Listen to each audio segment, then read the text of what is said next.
અમારા ધંધુસરનો દાખલો છે, અમારા મેરનું ગામ ધંધુસર. બહુ સરસ પ્રસંગ હું ઘણી વાર કહું છું. ગામના પાદરમાંથી એક સાધુ નીકળ્યા. એને કીધું એક રાતવાસો કરવો છે, કોઈ સદગ્રસ્તનું ઘર છે. આ બનેલી હકીકત છે ધંધુસરમાં, હા, જેના પરિવારો હયાત છે. એક માણસે કીધું કે ભાઈ સાધુને ફલાણાભાઈને ઘેરે મૂકી આવ્યું. સાધુને માણસ લઈને આવ્યો એટલે ગરદણી કીધું પધારો સ્વામીજી, અમારે આંગણે સંત પધાર્યા, આસન આપ્યું. અને સામે જે ભાઈ રહેતો તો સગો ભાઈ સામે, એને બોલાવીને કીધું ભાઈ સંત પધાર્યા છે તો એને જમતા હોય તો રસોઈ બનાવી દો, અને નહીંતર એને સીધો આપો તો હાથે રસોઈ બનાવી લઈએ, અને ગરમ પાણી મૂકો એને નાહવા માટે. એ સાધુ બધું જોવે. પછી એને કીધું કે તમે તમારે ને મને માણસ મૂકી ગયો ને તમે ઓલા ભાઈને કેમ બધું કયો છો? સાધુ કે એ મારો ભાઈ છે, હું એનો મોટો ભાઈ છું, એ મારો નાનો ભાઈ છે. કે તો તમે કેમ વ્યવસ્થા તમારે ઘેરે કરતા નથી, એને કયો છો બધી? તો કે હવે અમારે ગામડાની વાત છે બાપુ, તમારે શું કામ રાત રોકાવી, એક ટાણું રોકાવું, શું કામ કઈ પૂછવું જોઈએ? તો કે ના મને વાત કરો.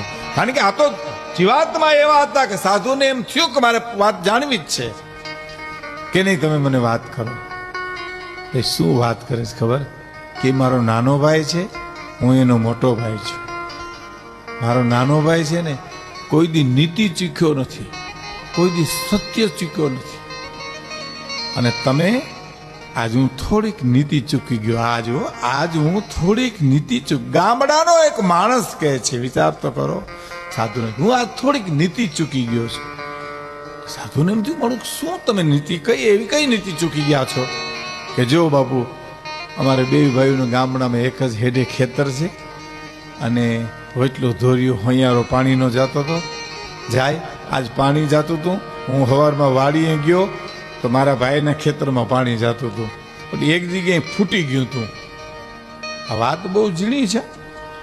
ફૂટી ગયું હતું ને એટલે મેં બંધ ન કર્યું. કાં મારે પાણતિયાને કહી દેવાની જરૂર હતી કે એ ભાઈ અહીં પાણી ફૂટી ગયું, બંધ કરી દે, અને કાં મારે બંધ કરી દેવાની જરૂર હતી, પણ મેં બંધ ન કર્યું.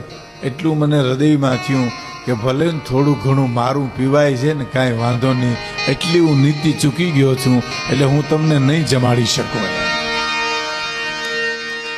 વિચાર કરો એ માણસ કેટલો જાગ્રત છે જીવનની માલિપા, કે એના પરિવારો છે આપણે ધંધુસરની માલિપા, કે હું એટલી નીતિ ચૂકી ગયો છું બાપુ, હું તમને નહીં જમાડી શકું.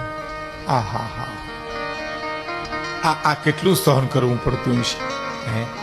ને કે તમને ખબર, એક જણે નક્કી કર્યું તો સવારથી હાંજ સુધી સાચું જ બોલવું, ખોટું બોલવું જ નહીં. બોલો, નક્કી કર્યું એક દી પૂરતું જ બોલો. એ સવારમાં ઉઠ્યો ને એની પત્નીને કીધું દાંતણ લાવો, ને દાંતણ દીધું ને કીધું કે હવે દાંતણ કરી